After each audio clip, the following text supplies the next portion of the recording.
ये तो हम फ्रिज साफ कर रहल छलहुँ। फ्रिज साफ केला बहुत दिन भऽ गेल छलै, बहुत गन्दा भऽ गेल छलै, तऽ हम अपन फ्रिज साफ करऽ लगलहुँ। फ्रिज साफ करैत करैत हमर बहिन वीडियो बनबै छलै, शूट करै छलै, तऽ ओकरासँ बात कऽ रहल छलहुँ, तऽ हमरा कोनो बात हँसी केलै तऽ हँसी लागि गेल।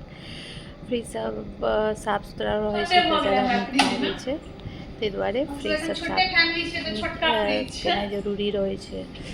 ताहि तऽ हम फ्रिज सब साफ कऽ कऽ तकर बाद फिर अपना बालमे हम कनि देने छलहुँ हँ आँवला, कियाकि डैंड्रफ बहुत भऽ गेल रहै ठण्डीमे, साफ ताहि भऽ गेलै, दुआरे एतऽ फ्रिज साफ भऽ सब गेल। जगह अपन अपन चलि देखियौ गेलै, सब्जी चकाचक सब राखि देलियै एकदमसँ अंदर। बढ़िआँसँ, आब आओर हम सब जेबै जगह नहाय अपन लए। अपन सामानो शिफ्ट भऽ गेलै, धऽ देलियै। चलू नेक्स्ट ब्लॉग में फिर से भेट मिलब।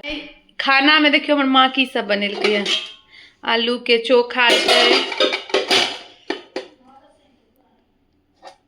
सब्जी, अइयो में बीन्स के सब्जी छै, चावल, साग, अब रोटी बननाइ बाकी छै।